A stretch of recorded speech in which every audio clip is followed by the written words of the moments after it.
Bueno, vamos a seguir entonces con el análisis del texto de Todorov, La conquista de América y el problema del otro, ¿sí? Nosotros habíamos dicho que Todorov lo utilizamos acá para empezar a plantear estos problemas que son de lo que se llama la alteridad, ¿sí? Alteridad en los términos de la filosofía significa problematizar la relación que establecen los sujetos que son diferentes, ¿sí? El problema de la otredad, fundamentalmente. Y habíamos visto cómo en el capítulo 1, Todorov analizaba la figura de Cristóbal Colón como un importante, digamos, ícono desde la perspectiva semiótica, ¿sí?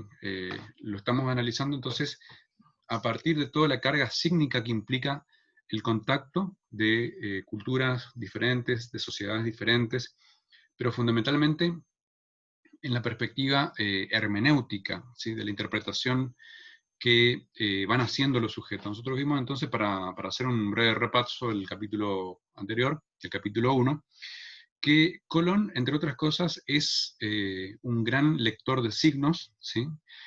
Acorde a su tiempo, al Renacimiento, al humanismo. Lo que él está viviendo en carne propia es la transición de una época, ¿sí? Del periodo medieval a el periodo más vinculado a la modernidad.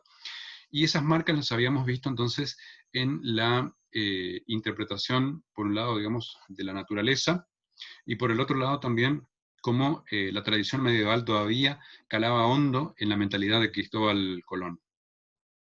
Eh, en ese sentido, entonces, lo que vimos es que Colón, cuando apela a la autoridad, ¿sí? Todavía sigue pensando en términos de la Edad Media que se está yendo, ¿sí? Los grandes filósofos, el Evangelio. En la cabeza de Cristóbal Colón todavía está la idea presente de catequizar, conquistar. Las cruzadas permanentemente aparecen como eh, un hito a seguir y a desarrollar.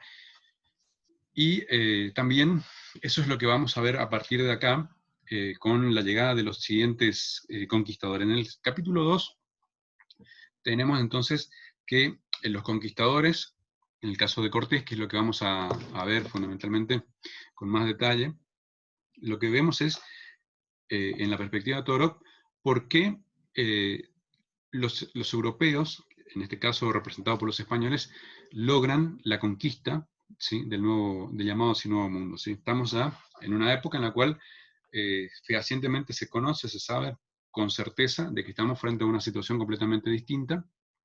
Es un mundo nuevo, ¿sí? Es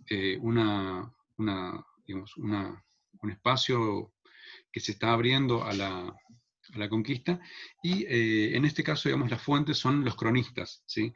Que son fundamentalmente dos: Bernal Díaz del Castillo, y después vamos a ver también cómo aparecen los diferentes códices. El códice florentino, que entre otras cosas narran la perspectiva, pero desde los nativos, ¿sí? Y fundamentalmente también cómo, en este caso, digamos, Cortés es también un gran lector de signos, ¿sí? Entonces, arrancamos con el análisis de por qué la conquista de América y por qué, cuáles son las razones de esa victoria tan rápida, ¿sí? Entonces, lo que vemos es que Colón, ¿sí? Había iniciado un descubrimiento, ¿sí?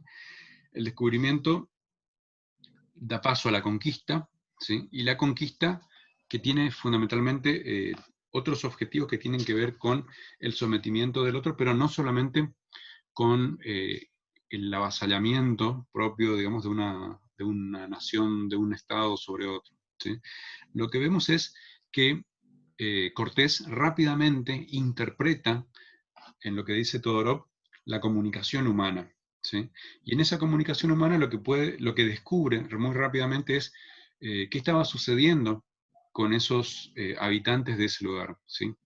Y lo que ve fundamentalmente es que entre los nativos existían discordias, diferencias, había también un sometimiento, una conquista que habían, digamos, desarrollado por siglos los aztecas, y entre ellos aparecen, digamos, otras etnias, otros pueblos que están sometidos y que tienen un resentimiento igual o superior al que puedan tener otros pueblos, fundamentalmente porque estamos frente a una figura que también es la conquistadora, ¿sí?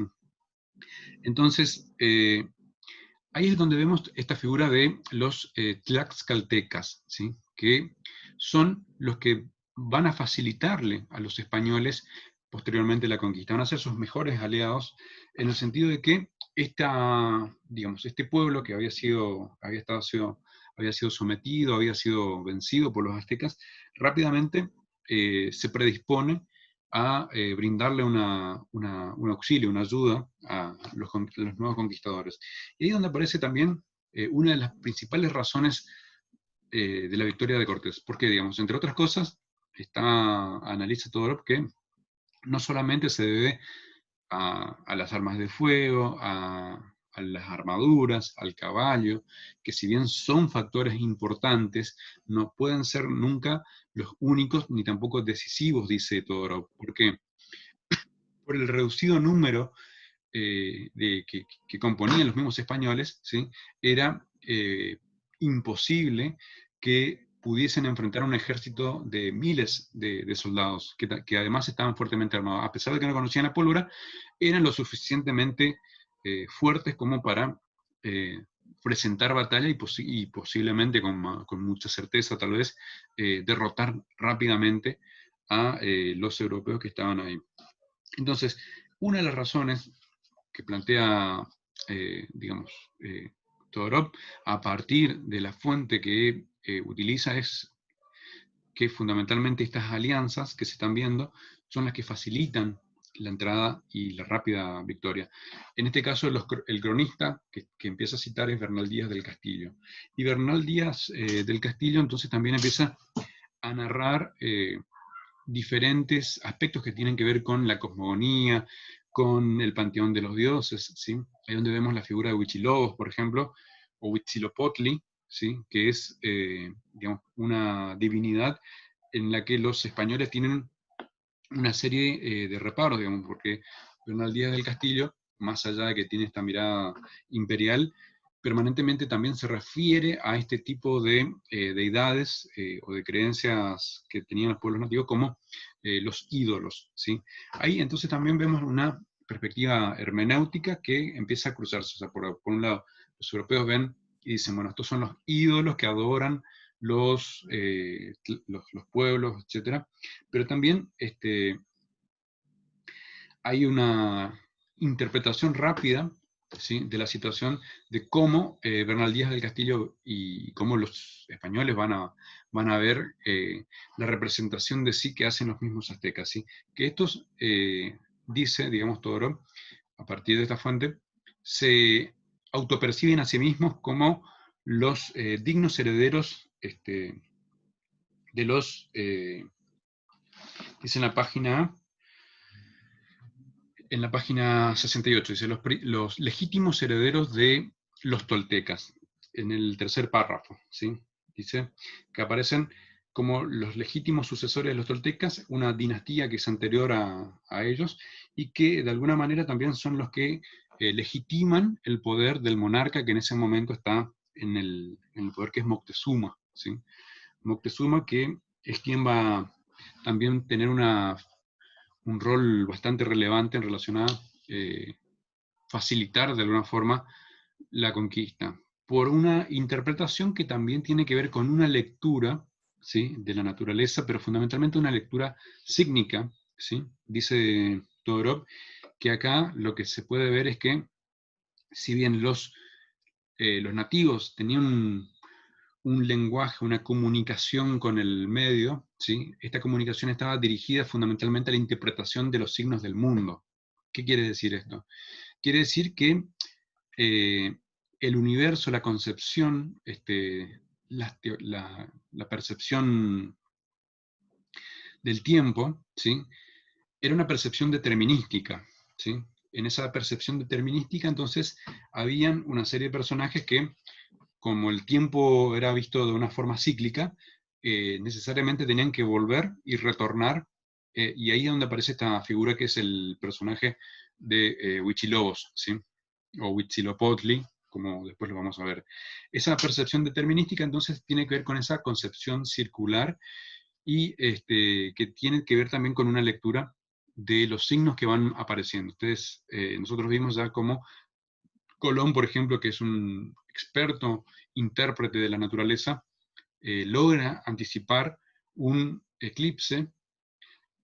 Ese eclipse, de alguna manera, le da un poder frente a los nativos y los logra convencer de que es alguien que tiene de alguna forma un poder mágico, ¿sí?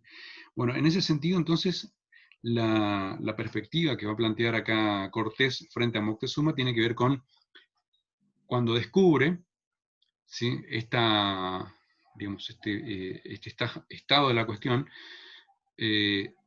entiende que apropiarse esa figura, ¿sí?, de Huichilós y de todos digamos, los conceptos que estaban presentes en la religión digamos, de Moctezuma, obtendría inmediatamente una ventaja al presentarse como digamos, como el representante de esa profecía que se tendría que autocumplir a sí misma, ¿sí? Ahí es donde aparece entonces alguna cuestión que tiene que ver con valerse, ¿sí?, una vez comprendido esa lectura de la mitología, valerse de esta herramienta para empezar a infundir el temor, ¿sí?, pero fundamentalmente también para conseguir legitimidad entre los nuevos aliados que van a ser, digamos, los tlaxcaltecas, como dijimos anteriormente, pero también otros pueblos sometidos que son los que van a estar alrededor de la figura de los españoles que van a empezar a dominar la escena, ¿sí?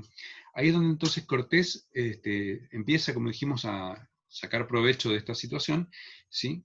Y también, bueno, también aparecen otras ideas que son justamente con la comprensión de ese universo, que para nada es un universo homogéneo, que es un universo sumamente heterogéneo, con una multiplicidad de luchas de poder, luchas de intereses, digamos, de sublevaciones, de guerras de conquista, de sometimiento, ¿sí? Y donde aparecen también en esta figura, digamos, en la religión de los nativos, la idea de, digamos, del sacrificio, ¿sí? Bueno, frente a los dioses, o sea, los españoles van a narrar este tipo de acciones como, bueno, ofrendas a los ídolos, etc., ¿sí? Y, bueno, hay toda una carga despectiva en relación a esto porque son vistos como la adoración del demonio, signos de la, digamos, de la herejía, etc. Y hay también una autoconfirmación de que, bueno, había un destino que de alguna manera, digamos, al igual que Colón, Cortés se piensa a sí mismo como alguien destinado a terminar con ese tipo de actos de barbarie, que, bueno, como sabemos, ¿no?, estas ofrendas que tenían que ver con los sacrificios tenían que ver con diferentes y múltiples deidades. Que, digamos, en algún sentido también esta comprensión de la multiplicidad le permite a los españoles rápidamente también, fundamentalmente con Cortés, que es muy hábil para entender el lenguaje de los humanos, a partir de este contexto de la situación, digamos, someter inclusive, digamos, los mitos, la figura de las creencias, a un beneficio propio, ¿sí? Entonces, bueno, dice Todorov que, bueno, esta lectura de los códices florentinos, que de alguna manera también muestran la historia de la nación, pero sin un autor en particular, a diferencia, por ejemplo, de las crónicas que podían hacer los frailes como Toribio de Motolinia, Bernal Díaz del Castillo, entre otros, son los que van a permitir esa narración y esa deconstrucción de cómo se va realizando esa conquista. Entonces hay también, digamos, hay una semejanza, dice Todorov, entre los antiguos conquistadores y los nuevos. Por un lado, los nuevos conquistadores con Cortés a la cabeza son los que de alguna manera se autopresentan como los que han sido enviados y vuelven nuevamente por un designio divino. Bueno, aprovechan, como dijimos, esa representación que estaba ya latente, digamos, entre los pueblos de lo que sería después el actual México, ¿no? Bueno, entonces hay otro elemento que tiene que ver con una lectura de la tradición religiosa y también lo que podríamos decir posteriormente también una conquista religiosa que también se va a cargar de una simbología particular, ¿sí? Esa simbología, Pero eso, una cosita. ¿Me escucháis? escucho. No, eso le decía entonces, esa alianza tiene que ver también con la...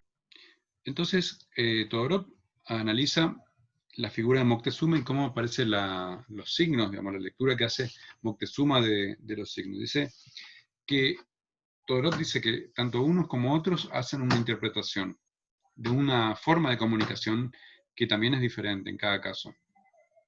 En el caso en el caso de Moctezuma, esa comunicación es fundamentalmente con el mundo, con el universo, es determinística. Como dijimos, hay un ciclo que se repite permanentemente.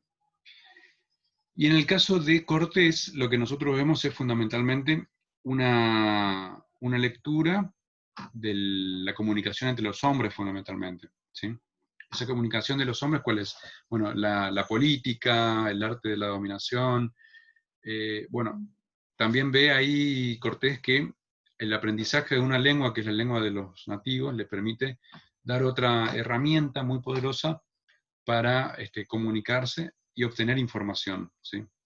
Para Cortés es muy importante, y para los españoles posteriormente, es muy importante la obtención de información, lo que nosotros llamaríamos hoy el espionaje. ¿Sí? El espionaje, por así decirlo, o sea, informaciones que circulan, etcétera, que tienen que ver justamente con esta lectura de este mundo y que de repente le permiten entender que hay una división interna muy profunda entre los mismos pueblos, que hay también un resentimiento también muy profundo entre los diferentes pueblos. Como dice el Martín Fierro, bueno, si entre hermanos se pelean, los devoran de afuera, bueno, acá también hay una situación bastante parecida, en lo que nosotros vemos que los aztecas son, sin lugar a dudas, el grupo dominante de esta sociedad. ¿Sí? Bien, hay también una idea que tiene que ver con cómo se autopercibe la sociedad. Se percibe como un conjunto, nunca como un individuo. ¿Sí?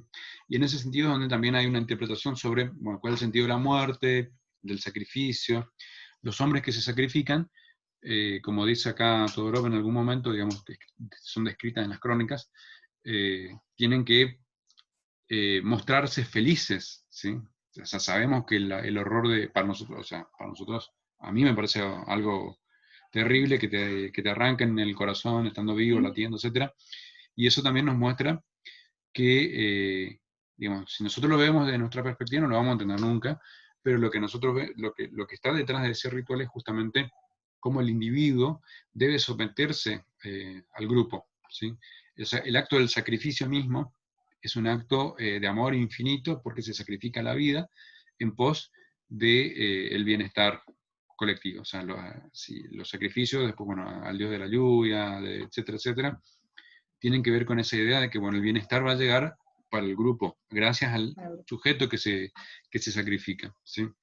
Entonces dice que la muerte acá es vista como, digamos, como una catástrofe en esa perspectiva occidental que está llegando ahí en choque, pero que de ninguna manera puede verse como algo fatal para los nativos. ¿Sí? En la lectura que hace Todorov de la situación de Moctezuma. ¿Sí? Dice Todorov que a partir del momento en que que Moctezuma decide codificar las leyes, de alguna forma lo que está haciendo es tratar de plantear un modelo de conducta para la posteridad. ¿Sí? En ese sentido, entonces, la, digamos, la percepción que hay, ¿sí? Del código que tiene que ver eh, es muy diferente también en relación a una sociedad con la otra. ¿Sí? Codificar las leyes en este caso, eh, al hacer esto, digamos, Moctezuma prescribe 14 formas de comportamiento, podríamos, reglas básicas, ¿sí? Normas, ¿sí? Pero en muy pocos casos se refiere, por ejemplo,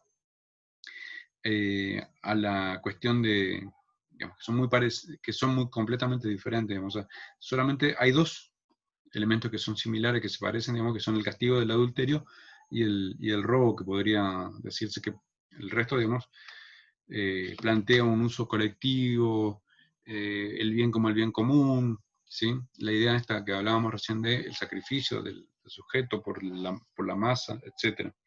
¿Sí? Pero permanentemente también, como dijimos, en esa interpretación que hacen los aztecas, tiene que ver con la lectura del pasado colectivo y no como la interpretación del sujeto individual. Bien, en ese sentido, entonces, el rol de los augurios, de los presagios, es fundamental para entender por qué los nativos buscan permanentemente consultar a los astros. Hay una casta sacerdotal que es muy poderosa, pero que fundamentalmente también tiene que ver con esa interpretación de una comunicación con el mundo, como dice Todorov, ¿sí? La comunicación con los hombres no es que esté ausente, pero también, como habíamos dicho en esta concepción, el sujeto siempre debe subordinarse a la masa, ¿sí? La interacción de individuo a individuo también tiene que ver con una interpretación de cómo lo divino determina la conducta de los sujetos, ¿sí? Los presagios que tienen que ver, bueno, con el nacimiento, ¿sí? Si hay símbolos, si hay aves, etcétera, que quieren decir algo a través de los dioses, bueno, tiene que ver también con esa percepción de una comunicación del mundo con los hombres, pero que también entra a ser otro elemento fundamental. Hay también, dice Todorov en la página 86, que Moctezuma no estaba simplemente, digamos, asustado de los relatos que lo muestran, digamos, según las crónicas que va narrando Bernal Díaz del Castillo, sino que no es tanto la presencia de los españoles en sí, de lo europeo, lo que lo asusta, digamos, son los signos los que lo van a aterrorizar, ¿sí? Y esto es fundamental para entender por qué muchas veces se atribuyó únicamente a la cuestión de la desventaja militar, el poderío armamentista, etc.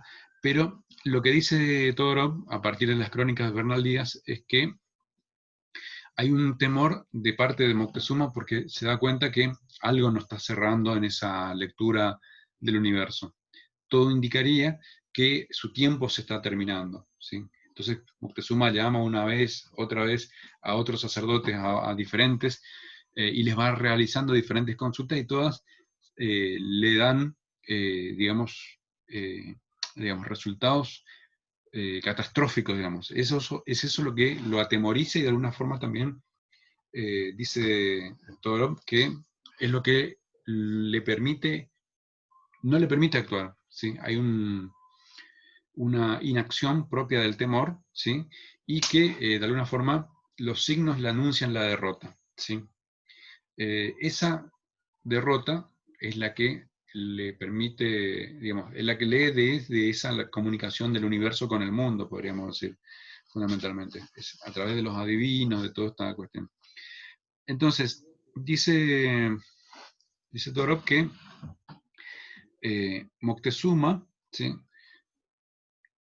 Entre otras cosas, digamos, tenía ciertas prescripciones que tenían que ver con sus antepasados, digamos, entre otras cuestiones, como al igual que en las sociedades antiguas que eran teocráticas, digamos, impedía que los súbditos le miraran a la cara porque era considerado como un desafío tremendo. También tenemos que tener presente que acá esa interpretación del signo tiene que ver fundamentalmente con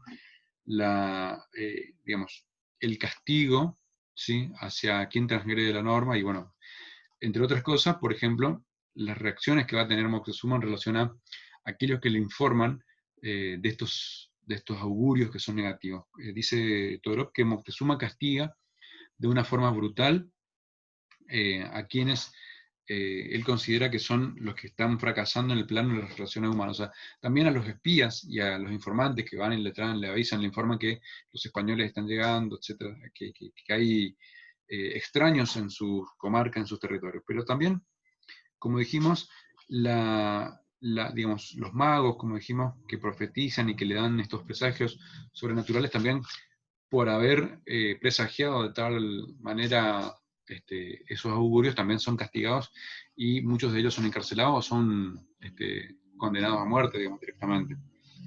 Dice también que Moctezuma entiende que esa comunicación con el mundo es la que determina la comunicación con los hombres, ¿sí?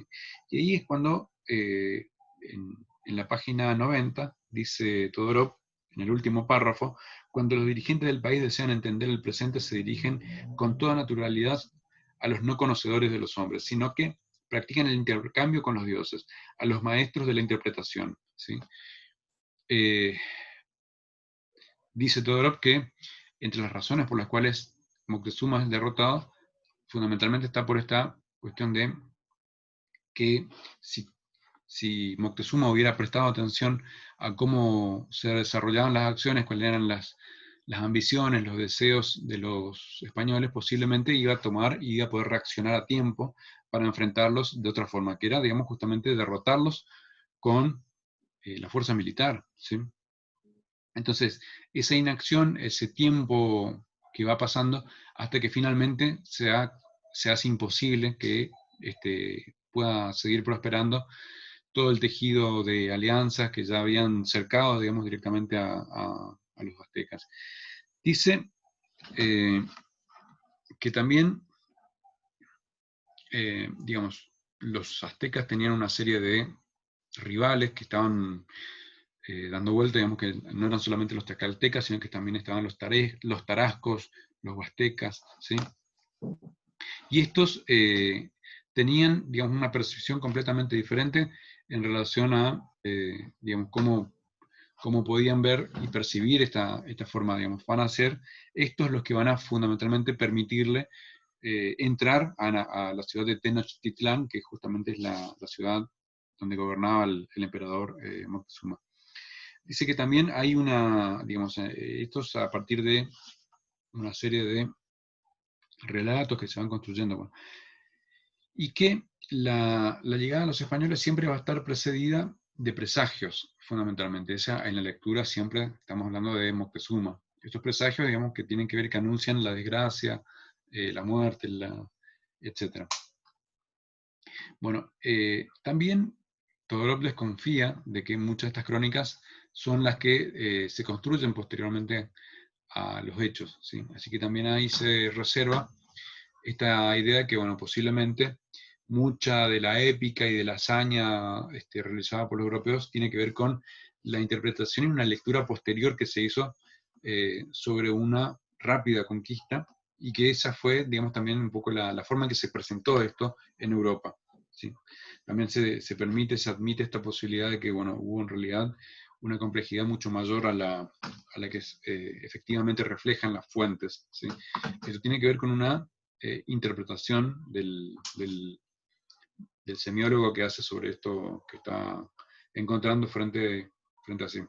Bueno, hay otra cuestión que también percibe, que cuando los aztecas se dan cuenta de esta situación, según lo narra acá,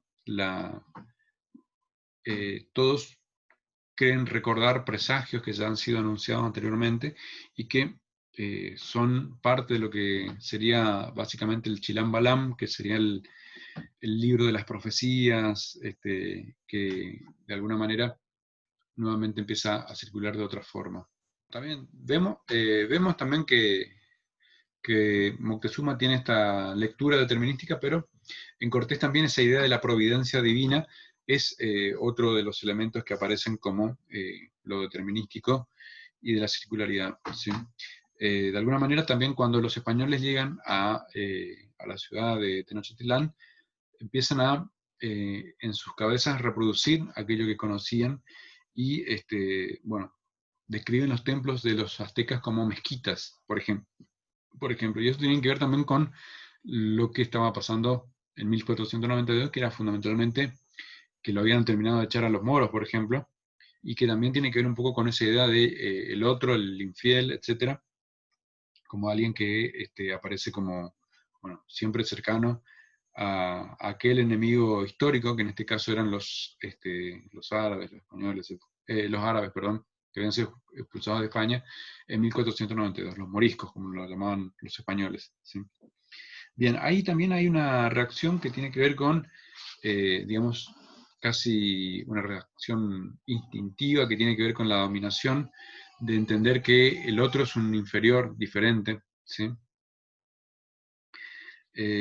Bueno, mucho de esto que dice Todorov tiene que ver también con, bueno, una idea de un fatalismo, pero esa concepción de sentirse menos diferente no es que va a durar tampoco eternamente, digamos, va a ser rápidamente cambiada, pero cuando esto sucede ya va a ser un poco tarde, ¿sí? Bien. Dice también Todorov que en la página 96, en el segundo párrafo, existían dos tipos de escuelas, ¿sí? Fundamentalmente, que tienen que ver con la preservación de una concepción del tiempo, pero también la concepción azteca, de alguna manera, era una concepción más histórica del tiempo, del pasado, ¿sí? Ese recuento, toda esa apelación permanente al tiempo, hace que, digamos, era una sociedad que se regía por la autoridad, podemos decir, bueno, también en eso tiene muchos aspectos en común con el pensamiento medieval, pero que fundamentalmente se concebía con la autoridad de los antepasados, ¿sí? Y fundamentalmente cómo se enseñaba esa historia o ese tiempo pasado a los presentes, ¿sí? Hay una temporalidad que siempre tiene que ver con recitar y dar a conocer. Entonces también dice Todorov que hay una importancia muy grande en esta sociedad de lo que podríamos decir, bueno, como un sistema público de educación, que entre otras cosas lo que buscaba era afirmar la identidad del tiempo, de la temporalidad de las personas, ¿sí? Bien, es una civilización narrativa, ¿sí? Es una civilización interpretativa, dice, fundamentalmente los aztecas, según Todorov, y ahí es donde, bueno, esta interpretación de esa comprensión de ese mundo es lo que permite también que pronto, digamos, se den estas grandes diferencias. Y por un lado, Cortés tiene una fascinación por aprender siempre, ¿sí? Conocer el lenguaje fundamentalmente, busca hacerse de intérpretes, ¿sí? Y es ahí donde van a aparecer también más adelante algunas figuras como la Malinche, digamos, que es una figura de la femenina que aparece presentada en la historia mexicana del siglo XIX como la traidora, digamos, del Imperio Azteca, pero que en realidad tiene que ver con una complejidad mucho mayor, porque es una persona que fue, digamos, vendida como esclava, posiblemente haya sido maya, dice Todorov, ¿sí? Que conocía la lengua de los aztecas, pero que gracias a este tipo de política de alianza que dijimos, es donde esta mujer, la Malinche, ve la posibilidad de cobrarse una venganza por todo aquello que le habían hecho, digamos, y que tiene que ver con el secuestro, con el robo, con el alejamiento de su hogar paterno, materno, etc. Entonces, dice que, bueno, los mayas no eran los únicos que habían sufrido este tipo de invasiones. Como dijimos ya, habían muchas otras poblaciones, pero ahí es donde aparece la figura de la Malinche como alguien que de alguna manera va a ser un ícono de la conquista, de una rápida conquista, porque es lo que le permite a Cortés rápidamente acceder al mundo de los aztecas. Dice Toro que esta utilización de estos elementos que tienen que ver con la lengua, la concepción del tiempo, la idea de, digamos, comprender esa cosmogonía, esa religión, es lo que le permite también vender el relato de que, bueno, habían sido los dioses los que habían llegado y de alguna forma también infundir rápidamente una desmoralización en las tropas enemigas, ¿sí? Entre los aztecas. Dice también que eso es lo que le permite la comprensión de ese mundo circular y, como dijimos, que es lo que le permite también avanzar rápidamente. Cuando se encuentran Moctezuma y Cortés, ¿sí? Inmediatamente comienza esta cuestión de los intercambios, que de alguna forma lo que busca es, Moctezuma intenta aplacar, ¿sí? Mediante ofrendas, mediante objetos, mediante oro, digamos, que es lo que, digamos, cuando manda a unos emisarios y le pregunta qué es lo que desea, bueno, y ahí es lo que le dice, digamos, Cortés, bueno, que le envíen oro, etcétera, etcétera. Entonces cuando lo secuestra Moctezuma, hace llenar digamos, una habitación, una cuartilla, sería, en la época como se lo denominaba, repleta de estos materiales considerados preciosos por los españoles, pero que también tiene que ver con una idea de que, bueno, intenta también saciarse el deseo de los españoles para, de alguna manera, también alejarlos de esa forma. Entonces, pero el efecto que logra, digamos, con esto no es más que aumentar aún más todavía la codicia de los conquistadores, ¿sí? Lo que logra con esto es que, bueno, Cortés empieza a pedir más, más y más, y bueno, ahí es cuando, bueno, justamente los nativos, Moctezuma, ¿sí?, se dan cuenta de que se trata en realidad de algo que tiene otra, que hay que rebelarse frente a esa situación, ¿sí?, fundamentalmente a partir de ahí. Y cuando empieza ese camino de la rebelión, ¿sí?, Cortés, Moctezuma sigue todavía apelando a una lectura, podemos decir que no es acorde a la situación, envía a sus sacerdotes que le preparen los trajes, digamos, para ahuyentar a los malos, que sería, digamos, básicamente un traje, dice, de plumas de quetzal, ¿sí?, que con la danza de la guerra, se supone que en esa interpretación que tenía Moctezuma, que tenían los sacerdotes, con esa danza mágica, lo que tenía que lograr era justamente ahuyentar y expulsar a los enemigos. Sin embargo, nada de eso ocurre, ¿sí? Lo que ocurre es justamente todo lo contrario.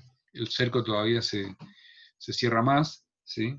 Y hasta ahí es donde vemos lo que señala Torob, el comportamiento ritual y simbólico de los indios, pero que no está surtiendo ningún efecto de nada, ¿sí? Es como, bueno, cuando una tormenta o un huracán se quiere detener por alguien mediante un conjuro, bueno, es más o menos esa situación la que está dándose, y de eso es lo que está percibiéndose, digamos, hay dos, acá hay un desencuentro, una lectura que no cuadra, digamos, los presagios, los rituales, lo simbólico no está funcionando, y es ahí donde también, bueno, Moctezuma sigue apelando, digamos, a los símbolos, a los sacerdotes que sueñan, presagios, todos esos presagios son negativos, cada vez el cerco también, la desmoralización es mayor, ¿sí?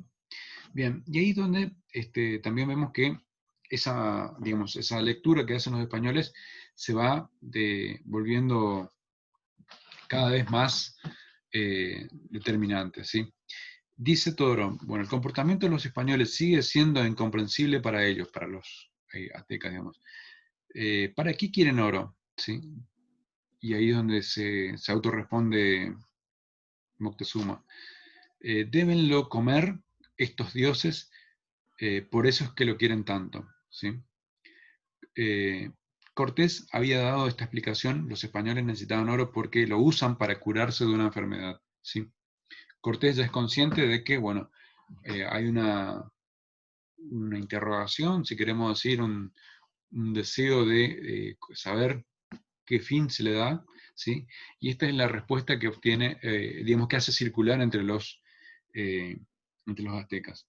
Bueno, y ahí es donde, para curarse de una enfermedad con difícil de aceptar para los indios, que más bien equiparan el oro con los excrementos, ¿sí? El dinero como equivalente universal no existe entre los tarascos, ¿sí? Toda la estructura de poder español se les escapa. No puede ser de otra manera, ¿sí? Entonces, todo este mundo, este universo del comercio, del dinero, del valor, es algo desconocido, pero que los españoles están, digamos, dando por sentado de que los otros están conociendo, ¿sí? No hay ninguna intención de explicar el sentido, el uso, el valor, etc. Lo que hay entonces también es que, dice, los españoles aprovechan para convocar a los dirigentes locales, o sea, de los rivales, de los enemigos, y ahí es donde aparecen, digamos, algunos elementos, como por ejemplo el uso del terror, o sea, lanzan unos cañonazos que atemorizan, aterrorizan, digamos, a los indios que todavía más atemorizados se sienten derrotados sin haber luchado, ¿sí? Dice Todorov que los españoles ganan la guerra y son, en ese sentido, digamos, indiscutiblemente superiores tanto en la comunicación interhumana, pero además en la comunicación, digamos, que se va a imponer, que tiene que ver con la acción que finalmente, mediante esta lectura correcta de los signos, le permiten improvisar también, ¿sí? Improvisar sobre la marcha, pero también a partir de la improvisación generar un paradigma de un poder dominante, ¿sí? En ese sentido aparece entonces la necesidad de comunicarse con el mundo, digamos ya también como un valor utilizado para aumentar aún más todavía la dominación sobre los, bueno, como decíamos, estas profecías determinísticas, bueno, Quetzalcóatl que había vuelto, los hombres barbados, etcétera, que si bien era una leyenda, podemos decir un relato, no era lo más importante dentro de la cosmogonía, ¿sí? Pero sin embargo Cortés, los españoles lo usan hábilmente y es lo que le permite también rápidamente convencer a los nativos de que estaban a punto de ser derrotados. Bien, esa batalla simbólica, esa batalla es la que gana primero, dice Todorov, y después de esa batalla simbólica adviene también la batalla cruenta, salvaje, que se da en el campo de batalla, ¿sí? Bien, ahora cuando vemos en el caso, digamos, terminamos de hablar de Moctezuma, cuando dice Cortés y los signos. Dice que, bueno, entre otras cosas, los españoles hacen una lectura siempre errónea de las cosas. Lo que tienen en la cabeza es el modelo español y a Europa como digamos, como lo más cercano. Cuando llegan, por ejemplo, a Yucatán, dice en la página 120, en el último párrafo, dice, bueno, Todorov dice que este es el símbolo de los malentendidos. Porque, digamos, lo que hoy llamamos Yucatán, ¿sí? En realidad cuando llegan los españoles, ¿sí? Se encuentran con poblaciones que están ahí, y los mayas son los que les preguntan, digamos, Mac va tan, ¿sí? O en todo caso lo que le están diciendo es, bueno, no entendemos sus palabras, ¿sí? Y los españoles hacen una interpretación que le dicen, bueno, esto se llama Yucatán, ¿sí? O sea, entienden lo que quieren, podemos decir, no hay un intento de comprender realmente, efectivamente, que se trata de una percepción equivocada, diferente, etc. Entonces lo que vemos es que Cortés, a diferencia de los otros, digamos, lo que hace es tener una conciencia más histórica y política, y un uso de esa conciencia histórica y política para los fines que tienen que ver con la dominación y la conquista, ¿sí? En vísperas, dice, de la salida de Cuba, lo que probablemente no se distingue en duda de, bueno, vos sabés la historia de los españoles que estaban, bueno, Cortés quema las naves, etcétera, etcétera, como una forma de disciplinar también a sus soldados para que no intenten retroceder frente a una empresa que era la conquista, digamos, ¿sí? De alguna manera también ese punto de no retorno, ese punto ciego, ese punto cero, lo que le da a Cortés es, bueno, la incondicionalidad de su tropa, ¿sí? Que tiene que entregarse a su mando, digamos, y no, por ejemplo, salir a saquear, a violar, a matar, digamos. A pesar de todo, eso pasó igual, digamos, pero lo que vemos es que Cortés entiende que lo primero que tiene que disciplinar es a su propia tropa, y después entonces avanza hacia otros aspectos que tienen que ver con el tejido de las alianzas, etcétera, etcétera. Entonces también esa es la lectura política que hace Cortés, ¿sí? Entiende que para poder seguir conquistando tiene que ser fuerte y tiene que tener, digamos, poder efectivo, ¿sí? Su voluntad tiene que ser la que los soldados tienen que obedecer, ¿sí? Ahí entonces aparece esta cuestión de bueno, la guerra, como dijimos, como una forma de colonización, pero también una lectura permanente de lo simbólico y de los signos. Bien, hablamos de una figura fundamental que es la Malinche, ¿sí? Que dijimos que también tiene que ver con esa bisagra entre el mundo nuevo y el mundo de los españoles. Va a ser importantísimo porque va a ser gracias a esta figura, la Malinche, que se va a, entre otras cosas, desarrollar la gran parte de la conquista. Dice Todorov que gracias a este sistema de información, que es justamente digamos, los traductores, etc., los espías que también utilizaban los españoles, o sea, informándose permanentemente, es lo que Cortés llegaba a enterarse rápidamente de los detalles de la existencia de los desacuerdos entre los indios, que eso es lo que ya comentamos, ¿sí? Bien.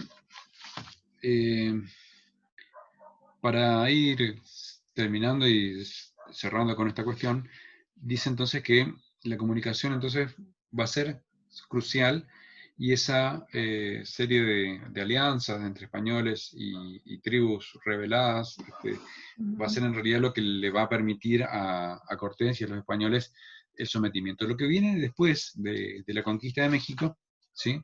Dice Todorov, no es ni azteca ni es español, ¿sí? Y este es un símbolo de la conquista. Lo que viene después es un mundo mestizo, ¿sí? Un mundo en el que, que ya no va a ser azteca, ¿sí? Que ya no va a ser tampoco español, y que de esa fusión de una minoría, digamos, un grupo dominante, donde aparece entonces esta idea de que va a anticipar toda la América mestiza española, fundamentalmente. El mundo del mundo nuevo, ¿sí? No es, a diferencia del mundo anglosajón, etcétera, donde no hay un contacto y digamos, lo que hay es básicamente un extrañamiento, una diferenciación entre uno y otro, y después, bueno, el exterminio, ¿sí? A los pueblos nativos aborígenes se los dejaba ahí donde estaban, pero cuando fueron un problema para la apropiación de las tierras, bueno, lo que hizo Estados Unidos, por ejemplo, es exterminarlo. Entonces, dice que en la América española y la América portuguesa, digamos, no sucedieron estas cosas porque, entre otras cosas, lo que se va a generar es un híbrido diferente de otras cosas. Dijimos que también hay una hibridación, los pueblos participan de una manera más o menos activa en la interacción, y bueno, eso es lo que le permite entonces también generar el mundo nuevo que va a gestarse más adelante. Bien, bueno, las estrategias militares entonces tienen que ver con explotar estos focos de debilidad, ¿sí? Pero fundamentalmente la lectura semiótica, si se quiere, del universo, del mundo de lo sígnico y de la religión del otro. Entonces, en algunos momentos dice, los mismos españoles tratan de presentarse a sí mismos como las profecías vivientes de sus códices, de esas tradiciones, ¿sí? Para cerrar, Todorov dice que, y acá me parece que está el nudo central de este capítulo, en la página 152, dice: ahí donde la lengua es un medio para designar, para expresar la coherencia propia del grupo que la habla, no es necesario imponerla al otro. La lengua misma queda situada en el espacio delimitado del intercambio de los hombres con los dioses y con el mundo. Entonces, esta es la comprensión que permite, de alguna forma, la rápida victoria de los españoles sobre los aztecas.